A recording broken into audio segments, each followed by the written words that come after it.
Hi and welcome back to the channel. I've been meaning to make this video for a long time, but I was hesitating because it would annoy a lot of people. But then I thought, I always make videos about things I care about, I feel strongly about. My channel is a hobby, it's not a place to get fame or money. So it's a very important subject and it's close to my heart, and I thought I should still go ahead and make this video. Before I go into the subject of winners and losers, let me first explain my view and understanding of this term. Winners and losers is a term created by Americans, and I personally don't approve of it or like it because winning and losing are very relative and subjective to each individual. They're not something that you can generically or universally apply to everyone. In my life, I could be a winner because I'm really happy, and that's my win. Whereas in someone else's life, making a lot of money would be winning. And in someone else's life, I don't know, winning a sport and scoring goals could be winning. And it doesn't have any other impact or effect on their financial side of life or the fame or anything else. So we could be winners in many ways. And again, same goes for losers. Losers are not just people who lost a game. And even if you lost a game, why would that be such a bad thing? Someone has to lose for someone else to win. Everyone who is considered a loser in the broader sense of the term made by Americans thinks it's someone else's fault, what's happening to them. Someone's taking advantage of them. It's either their employers, it's the society, it's, I don't know, the rich. The rich are only 1 to 3% of the society. So the 97% of the population shift the blame to 3% of the population without looking at what their own actions are and how they got to where they are. Anyone who says this isn't true and life is tough and oh my circumstances and this guy doesn't know what he's talking about, you don't have to answer, but think, what have you done in the last 5 years to improve your life? Have you studied? Have you learned a new language? Have you got a new degree? Have you made any conscious effort to change? My good guess is 99% of the people will not have done anything except blame the circumstances and life. Life isn't happening to you. You're happening to this world. Each human being comes with a massive carbon footprint and is a parasite on the planet. So no one is doing anything to you. You are the one who's doing things to this planet. And if you're not contributing, then you're just a parasite. A lot of you message me and comment on my videos asking me for this pill, this formula of success that I can pass on to you so you can become like me. First of all, I'm not a winner. I'm not a loser. I'm just me. And I think if you become an authentic you, you'll be successful in whatever you do. Because if you try to be me, you'll just become a fake me. Because I'm unique like everyone else. You're unique and everyone has their own circumstances, everyone has their own life, everyone has their own brain power, their physical power. So it's impossible to follow someone else's path and achieve what they have achieved. You can learn from other people's mistakes and learn good things that they possibly can teach you. But the messages that I get are usually pretty much indirectly asking me to give them a formula. I want to be like you. Can you please help me and teach me? And I was like, no, because automatically in my head, you're not a successful person. I think that successful people, or winners as Americans call them, are those who work hard, those who sacrifice time and other things in their life to achieve greatness. So if you're not willing to do that, and if you want a shortcut because you just want things and money, then please go somewhere else. There are plenty of other channels that will teach you how to become that fake rich person, because I see some of these videos where they're like, I have made 10 million in this last year, and if you follow my advice and read my book, you can do that as well. First of all, they haven't made 10 million. Because if they did make 10 million, they wouldn't be saying it out on the public domain on the internet, because many reasons: tax, thieves, kidnappers, so many things. So if someone has real money, they don't talk about it. Have a think. If you won the lottery tomorrow, would you start a YouTube channel and make a video and say, I won the lottery and now I have $50 million in my bank account? No, you won't. But Americans have created this term, winners and losers, solely focused on the money aspect of life. So if you've made a lot of money, you're a winner, and if you haven't, you're a loser. If you've succeeded in terms of your career and everything, if you look deeply, always comes down to money. And I think that's where it all goes wrong, because money isn't happiness, money isn't success, money isn't longevity, money isn't immortality. So if you want to be remembered after you're dead, do something worthwhile, write a book even. At least someone will read it and remember you. Before I go into the nitty-gritty of this, I think it's very important for you to maybe pause the video and take a moment to think, what do you consider to be successful in your life? What is your idea or vision of success? Do you mean contentment? Do you mean happiness? Do you mean personal possessions, material things? Do you mean money? Do you mean happiness of your children and family?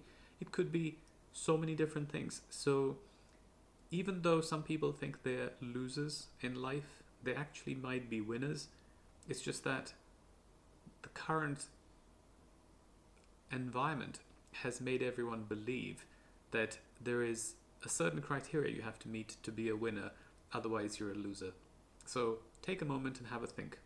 So I get a lot of comments from people on my channel, and a lot of people email me as well, asking me to guide them because they look at my previous lifestyle, I should add, not my current lifestyle, but with all the fancy cars I had and the traveling and personal possessions and material things that I had, people think that's a formula, a pill. So if they contact me, I will give them a formula and that will fast track them to their version of success, and that's mostly based on material things. So my blanket response to all those people is, if you're looking for a shortcut, you're automatically a loser. You're not going to make it in the world, so might as well accept where you are. Looking for shortcuts only means you're not willing to put an effort. Now, if you look at the real world, there are people who open their own doors and people who follow and wait for someone else to open the door. A typical everyday life example of this is, go to a big shopping mall in any big city and look at the entrance, the doors. Usually shopping malls have multiple doors at the same place. So 1, 2, 3, 4, 5, could be 6, 7. They all open individually. What you'll notice is that there are people going through that one door that's open and everyone is following everyone else. There might actually even be a line, a queue of people going in. They're not going to bother leaving that queue, going and pushing the other door open and going in, because the vast majority of the people are sheep. I see this all the time. London is a very big city and it's very busy and it attracts a lot of tourists. So if you go to Harvey Nicks or Selfridges or Harrods, the big department stores, you always see a long queue of people going through this one door. And I always used to go to the side, push the door open, and then people would look at me think as if, oh, we didn't realize that door could be opened. Well, if you don't try, you won't find out. So if you're sheep, just accept that you're sheep and you're here to serve the wolves and the lions and those who run the jungle. Because in the real world, this animal kingdom that we are supposed to be civilized people, because in reality we live in an animal kingdom and human beings are animals and it's all about survival of the fittest. So you're either a worker bee or you're a leader, and that's your place in society. The sooner you accept it, the easier your life will be, because you'll probably be more content knowing where you are.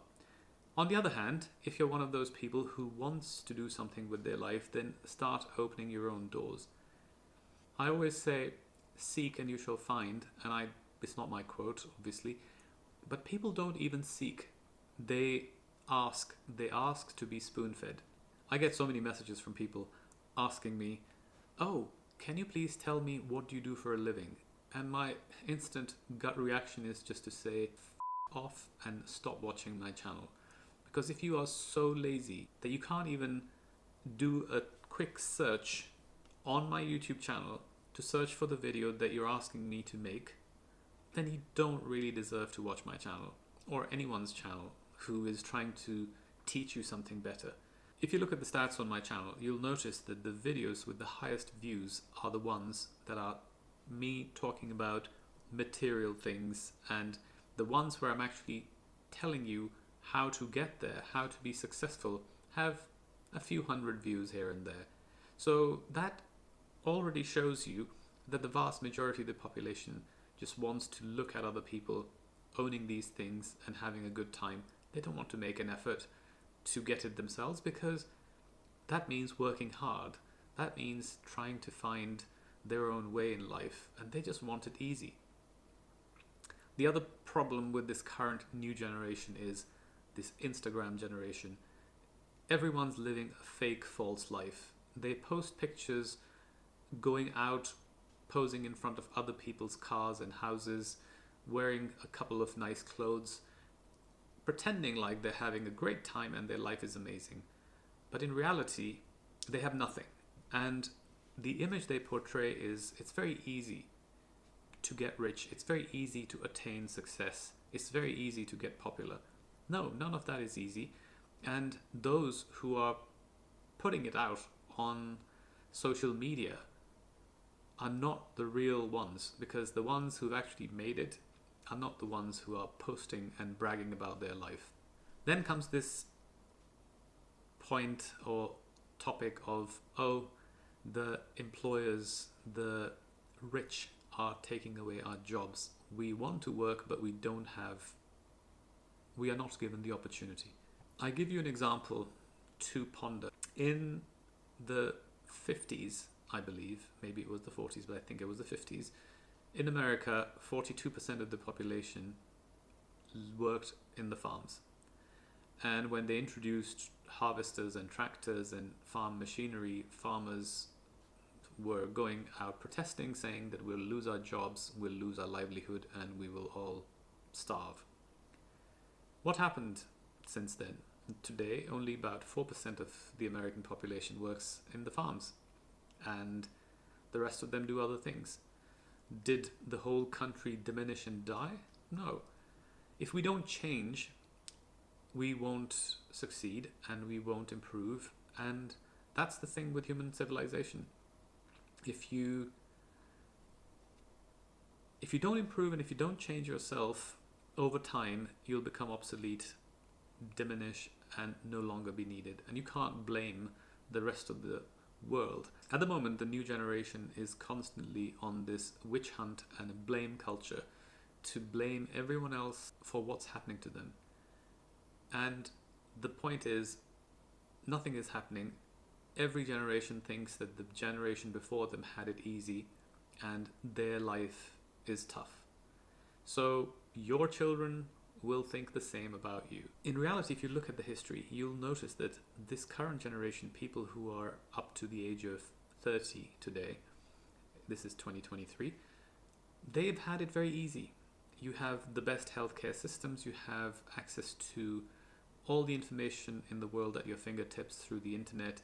You can read about anything, you can look at pictures of anything in the world anywhere, you can see live streams. Basically, you have good food, clean water, electricity, you have everything given to you, yet you're still complaining and moaning and not making any strides to change. So if you really want to be a winner, you have to make an effort and change from within. Change yourself, change your outlook on life, and work towards whatever you want to be. For those of you who look at others and think they're losers, take a moment and think whether they are the losers or whether you are the loser, because maybe they're content and they're happy. I had all those fancy cars. I've had about 53, 54 cars in my life, out of which at least 50% were sports cars and very, very expensive and nice cars. I've had amazing clothes and watches and all the material things. And to the outside world, I was a winner. And to myself inside, I was a loser. I always thought I wasn't good enough. I always thought I need to make more of an effort. I need to improve. I was constantly striving to have more and more and more, and there was no satisfaction and contentment. And there were others around me, some people in my family, some of my friends, who didn't have much, but they were happy. And I didn't really understand that until recently, and that's why I made this move to come and live in the countryside in the middle of nowhere in Sweden, because I wanted to get away from that marketing machine that was constantly making me feel like I wasn't good enough. And I feel so content and happy, even though I have a fraction of what I used to have before. Of course, I can't predict the future, and I can't tell you whether my state of mind will remain the same for the next 10, 15, 20 years, or whether I will move to a big city and fall into the same trap and cycle again. I don't know, but at the moment, I'm at least trying to improve and change. So, I want to close off this video by making this statement, which I read somewhere in Sweden and I really liked it. It said, "We have no rights, we only have obligations to each other." And I think that's a very, very powerful thing. If you start thinking about the world around us and how we behave, if you start thinking that we have a right to be here, we have a right to do this, then everyone has a right, and no one has a right, because my rights could be offending your rights and your rights could be offending mine, and we end up in a battle. But we have obligations to each other, and I think that's where the beauty lies, where we think of each other as human beings and friends and part of the society, where we work with each other and we're obliged to be nice to each other, we're obliged to be good to the planet, we're obliged to be, clean and hygienic and looking after each other and doing all the kinds of things. But instead of looking at it as your right, it would be better to look at it as an obligation to each other. So on that note, I'll wrap this up. I think this video became more of a rant than what I intended it to be.